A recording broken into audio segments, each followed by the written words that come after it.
Just straight up a pound of bacon and... So do you go to Waffle House? Do you eat Waffle House? No. Is there... We don't have them out here, do we? Hey guys, welcome back to my channel. My name is Lex, and I would absolutely love it if you love the videos, if you love the content, if you would like, share, comment, and subscribe. That allows me to keep creating. It inspires me to keep putting videos out here, and it gets the videos out further. I do want to give a big shout out to 2 more of you guys who sent me super chats. Like y'all are doing like, oh my god, you guys, y'all are the best. So the first person is Teresa Souza 2591. Thank you so much, Teresa, for this $5. I also got another super chat from Vanessa CHSYL. Sorry, 8818. Also, thank you so much again for the $5 super chats. You guys are the best. It's like you don't have to send me money. Like, I'm not even asking y'all to do that, but thank you guys so much for that. It means the world to me. One more thing before we get into day 20. What day are we on, yo? Day 28. Before we get into day 28, I have Twitter. So I'll put my Twitter right here if you want to see more reality TV mesh, just off the cuff thoughts, other things I'm interested in, go ahead and check there. Let's get into it. Baby, Angela is back in the game. Angela woke up. Angela woke up last night, okay? Again, another day that I thought was going to be pretty chill, but with this cast, they start revving up overnight. Let's get into it. So, we're just going to start right after the veto meeting. Tucker does use the veto on himself. At some point, Chelsea had proposed taking out Rubina. And because of that, you know, the targets are flipping, flopping. Now, Quinn says no to that idea because it would make MJ and... it would make T-Core and Chemo, feel like they don't have a say. So Quinn wasn't really on board with taking out Rubina. So again, the target is going back to MJ. But Quinn is willing. He has already said, look, I am willing to volunteer to be a pawn next week just to get Tucker out. And I'm like, here we already go. We already have people volunteering to be a pawn. Why are we doing this? But overall, after the veto meeting, it was very chill. It was very calm. Everybody was good. There was no real drama or fighting. That was clear. Chelsea and Quinn have a conversation. And part of me, like, if it's Mackenzie and Cedric, obviously Mackenzie needs to go home. But if it's Mackenzie and Rubina, I'm going for Rubina. You think? I think. Honestly, I'd go with what the house would want, honestly. And Quinn was saying, look, I was hoping the plan would work out. I was hoping that Tucker would indeed keep himself on the block. But at the end of the day, he did end up using the veto and Rubina is up. Chelsea saying, look, keeping Rubina here is forcing T-Core and Chemo to have to choose sides. Because remember, T-Core and Chemo, they're kind of playing the middle. A lot of people are kind of playing the middle. But, you know, Rubina and Tucker is kind of one side. And then the other people they're aligned with, right, are the other side. So they do have to choose sides. Quinn says at the end of the day, though, he's not as scared of Rubina as he is of MJ. He talks about how MJ's a competitor, you know, kind of alludes to the fact that Rubina might not win anything and she's not that strong in the game. Now, Tucker, MJ, and Cedric also have a conversation, and they are just overall talking about the tension between Quinn and Tucker. You know, Quinn jokes, look, this is why I sleepwalk, because I gotta sleep with one eye open, because this man is coming after me.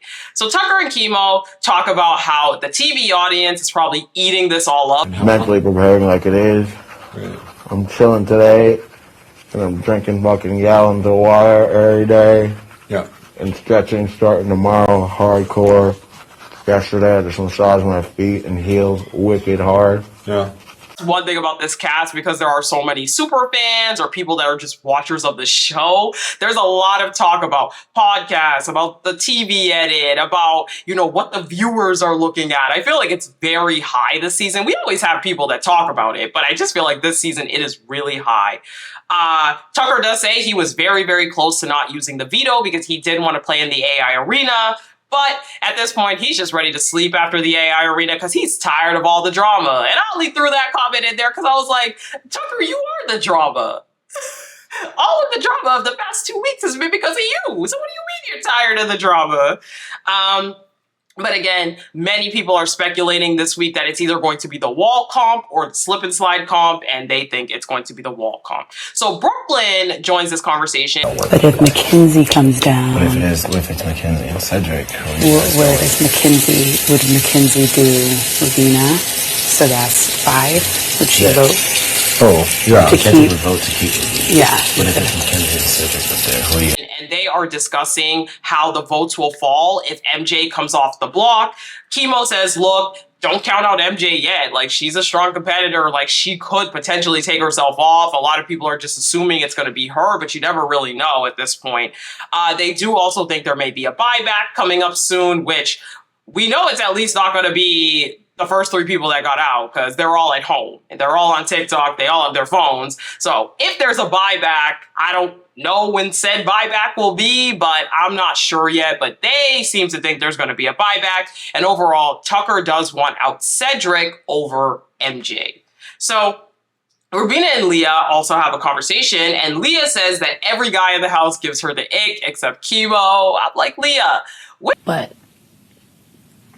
I'm dead. Joseph is so funny. He's the funniest. Like, if I ever write a TV show, I'm gonna write a main character inspired by him. by him, the nonchalant. we gonna get out of this Love Island conversation? Leah, I'm telling y'all, she thinks she's on Love Island.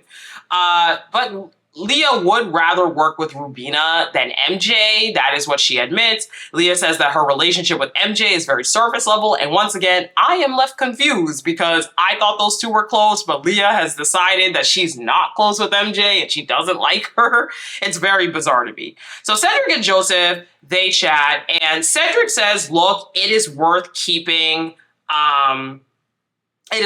Cedric around. Oh, Cedric says it's worth keeping him around because he has a clear target on his back. People are going to be going after him. And once he's gone, what happens then? So he's saying, like, for all the people that would rather have him out than somebody else, why? If he's a target, which... okay. Joseph does bring up the alliance between those two and Chelsea because they do supposedly have an alliance. And Joseph says he has a good chance to win next week, but then again, so does Quinn and so does Tucker. And remember, Joseph thinks he's calling the shots in this house. Joseph thinks he is like an evil mastermind, and it's crazy to me because people are laughing behind his back, especially Quinn. So Quinn and Joseph have this long conversation where Quinn off the random decides to accuse Joseph of throwing cops. I knew it. And then he's like, Wait, do you really think I'm throwing comps? yeah, Are you being serious? yeah. I'm really not. I'm But, like- genuinely bad. I would be okay if you were. I'm not. I don't want you to compromise your I'm not throwing comps. I'm genuinely not athletic. You gotta trust me. He's like, I know you're throwing comps, man. And Joseph's like, I'm not. And Joseph is like clearly annoyed because Quinn keeps saying, I'd understand if you were though. And Joseph's like, I'm not though. It's like, saying. He's like, I'm genuinely bad at comps, bro. You know, like I'm not throwing them. But I just thought it was funny that Quinn was like, but I know if you are throwing them, it's alright. Like it's okay. But Joseph says, you know, he would have done better than Quinn in the balance comp. I wasn't sure exactly which one they were talking about. He said if he had better strategy, and Quinn's like, huh? Like, what you mean? Like, you know, they start to just go back and forth about the comps and how Joseph is throwing comps, which I don't think he is. Joseph's just bad. So Joseph does have a camera talk right after this, and he says, look, I'm playing both sides with... At this point in the game, trying to play both sides between my majority alliance that I'm spearheading and my final two with Tucker. Also have my final two with Tucker and the majority alliance that I'm part of. He also says, look, I'm also with Quinn, but at this point, I'm just playing it by ear. You know, whichever person wins, that's who I'm closer to. He confirms again that he is not throwing comps. He is just genuinely bad at the competitions. There's no throwing of comps. And he says Tucker doesn't seemingly trust at this point that those two are controlling everything. Remember, again, Joseph thinks he's calling the shots. He thinks he and Tucker are like the true masterminds of the house, when I'm gonna be honest, I think it's Brooklyn and maybe Chelsea.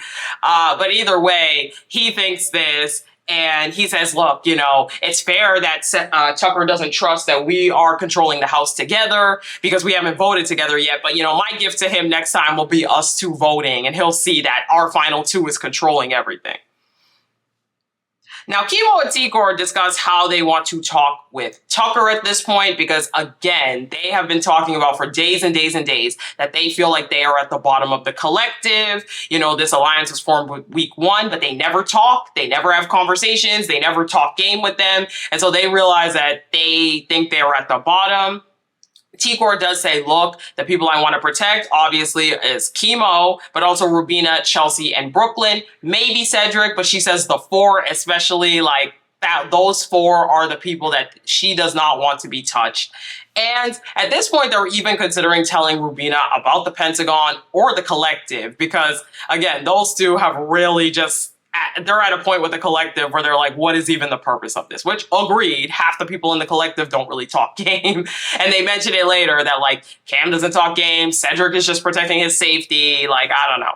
So, Tikor and Chelsea have a pretty long conversation, and Tikor expresses that she's worried about what Leah may do. You know, So much Mackenzie, but like Leah, she is completely unaware. Today she talked to me in Brooklyn. She trusts us, but we're not an alliance. Yeah. She wanted to start something with me, Brooklyn, you. coming up, Chelsea reassures her, like, look, Leah talked with me in Brooklyn and she does trust them. Chelsea says Leah does want to start an alliance with Brooklyn, Joseph, Cam, and Tikor. But she is paranoid about Tucker and Rubina. So overall, Leah also talked a lot about, or Chelsea, let's say, talked about Angela, says, look, Angela's just trying to get in where she fits in, and she tells Tucker everything. And at this point, Chelsea also says, like, Angela thinks that Cam and Cedric are working together, though, and she was thinking there was a guys alliance, but that has all been debunked. But Angela does also think that Kimo, Rubina, and Tikor are close, and Tucker is attached to that. And this starts to become a thing over the course of the night. Angela's paranoia, like I said, Angela's back, okay? And people were starting to pick up, especially Tikor was starting to really pick up on Angela's paranoia and how it was starting to, like, create some seeds around that maybe are true, you know? So Tucker and Kimo have a conversation as well. Kimo does want to pull Chelsea into the alliance that they are building. Kimo is like, look, would you ever consider, like, burying the hatchet secretly with Quinn? And Tucker Should be a person. I don't know how to have the conversation, though. Hear me out. I've been thinking of other avenues. I know you hate Quinn. Have you ever considered secretly burying the hatchet with Quinn? Already tried. was like, I already tried. And Kimo's like, okay, so what did he say? And he's like, well, you know, that's when he gave the big speech and said, like, you know, he doesn't really want to work with me, blah, blah, blah. So Kimo says at this point he doesn't know for sure who Quinn is working with. Obviously, that's, like, kind of nonsensical because Kimo is in one of those alliances, you know, multiple. But Tucker says that Quinn is for sure working with Leah and Cam, and he's 95% sure he's working with Joseph. And I was like, Leah, no. Cam in the collective, I guess. Okay. Now, Angela came in at this point. Neither of them are in there either. Sorry, I forgot about that. Yeah, they're doing their thing. Oh, so basically our room plus. Basically Chelsea, Cam, Brooklyn, MJ. And she says, hey, I just saw Brooklyn in the bedroom with an alliance of multiple people, you know, basically almost everybody in the house except Quinn and Joseph, and then you guys here in the bathroom. She said, look, I love all of you. I love all of you. You know, basically Angela's implying that Brooklyn is in something with them, and that's why she was telling that particular group of people that she loves them. And Rubina, while this is all going on, is outside the door listening. And she's like bouncing around the kitchen, listening, trying to hear everything that she can. So Tikor, Rubina, and Chemo have a conversation right after that whole thing. And Tikor is just reassuring Rubina, like, look, Angela's just paranoid. Don't worry about her. She's just filling Tucker's head with lies. Like, she's just paranoid about different things. Tucker ends up joining this conversation and they move it to the have-not room and they're all discussing what Angela saw. Tikor says, look, like, I walked back into the room with Brooklyn and those people and it didn't really seem like anything. And Tucker's like, yeah, but I mean, it would have just happened right then and there. But Rubina's like, look, I'm going to be honest. If MJ was in the room, I highly doubt that they're talking any kind of game. So a lot of the people, you know, most of them were like, look, like, this is probably nothing. Again, it's just Angela's paranoia. So meanwhile, Quinn is having a camera talk and he is saying, look, it is crazy that Joseph thinks he's the ringleader of the house. That I agree with, Quinn. 1 point for you. He says that Chelsea is actually the ringleader. 2 points. I agree. And apparently at some point, Joseph compared himself to Dr. Will. Joseph is Delulu. I'm not going to hold y'all. Joseph is Delulu. I can't say it enough. So Tucker, Chemo, Rubina, and Tikor are having a meeting. And as they're having this meeting, it is so important to note that Angela is outside the door, ear to the door, ear to the door. There's a lot of ears to the door. Honestly, I deserve to be part of this. Oh. But you need the... Yeah, well, you know what's funny? Okay, what? So I know people are getting annoyed with me doing T for T. T for T is so funny. Look at people. So while they're having this meeting, Angela comes in and she says, please, can I be a part of this ish? Can I be a part of this, please? Oh. Yeah. Please. I can be on the bottom. Can I please be part of this? Yeah. It means so much to me. Look, we're looking out for you. Please, I'm willing to be at the bottom. I don't even mind if I'm at the bottom. But like, you guys clearly already have something, so can I just please be a part of it? Please.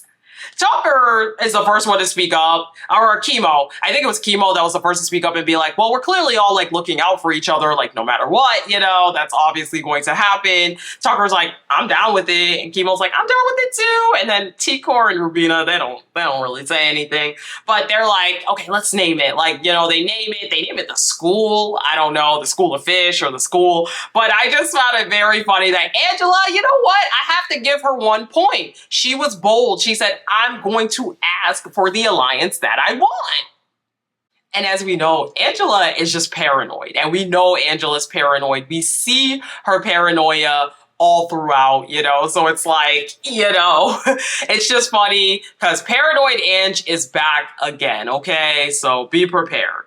All right. That is kind of where we end tonight. Those are like the big conversations that happen. Few new alliances are formed. Few alliances are squashed. People admit their loyalties and more confusion. If we're being honest, there is a few things of note. Let's begin. So Brooklyn confirms that she is voting out Rubina. That's what she says as of that time. But again, you know how these people change. Joseph tells Cedric that he doesn't think Tikor and Chemo will vote against him if on the block. Fair. I do agree with that because Tikor does want to protect Cedric. Brooklyn tells Cedric that Tucker is gunning for him. And Cedric and Leah have this conversation, and this conversation actually happened the night prior, but they do bring it back up again today. Cedric and Leah have this conversation about relationships. I'm not going to say anything. I'm just going to play the clip and let you guys have your opinion on it. Right, which I understand. And not in a trophy way. Like, she shouldn't be up on a pedestal, like, only to be looked at and objectified. I mean it as, like, there always needs to be that, like, a man should always pursue.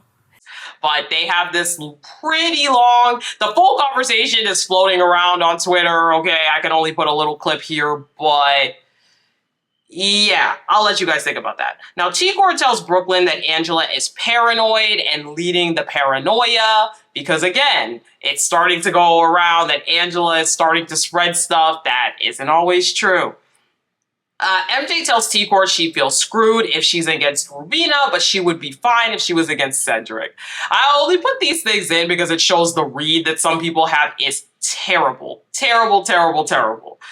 T-Court tells Chemo that the ideal alliance is them, Rubina, Brooklyn, and Chelsea. They want to add them into the alliance that they just made with or that they have with Tucker that Angela is also a part of. So that's kind of a few things to get up to speed with those alliances. Lastly, the Visionaries have a meeting last night. So Quinn says that Operation Get Close to Joseph is working as of right now. It seems like neither Quinn nor Joseph really trust each other. They both say it all the time that they don't trust each other. They don't want to work with the other one. But they're kind of keeping each other close, so they're not against the other. They are wondering about Brooklyn and if she has more alliances. I do think what Angela said is starting to kind of simmer in a few people's heads. Like, does Brooklyn have more alliances? Chemo does talk about the collective, though. He talks about how the collective never talks game. They never do anything. You know, and that's when Quinn chimes in and says, look, a lot of the people of the collective are simply committed to making it to jury, which gives them three the power, T-Court, Chemo, and Quinn, because they're at the top of the collective. They're actually trying to make moves. At least that's what Quinn tells them. But they do laugh a lot about how Joseph thinks he's pulling the strings in this house when he clearly isn't. And Chemo hints to Tucker. Oh, Chemo and Tucker have a little conversation at the end of the night after this all. And Chemo does hint to Tucker that there might be some like majority alliance that is working together. And they go through and kind of speculate on who is in this alliance. So yeah, that is where we leave off the night. Again, a lot of game talk, alliances formed, alliances shattered. We'll see where things go. But if you made it to this point, that means you like the video. So I would love it if you would help me drum up engagement on these videos by liking, sharing, commenting, and subscribing to the videos, okay? Like the videos, comment on them. Let me know what you thought. What do you think about these people? Share them. Share them with your friends, your family, I don't know, anyone in your life you know that likes Big Brother. And make sure that you are subscribed and the bell is on so you know when I drop these recaps. I drop them pretty much every day. Also, make sure you're still subscribed because some people have been getting unsubscribed. Big thanks again to those of you guys who sent me super chats, and big thanks again to every single one of you that subscribes, that likes the videos, that comments. Thank you to all of you. I could not have this channel without you guys, and I do genuinely mean that. So thank you guys so much, and I'll talk to you guys in the next recap. Bye!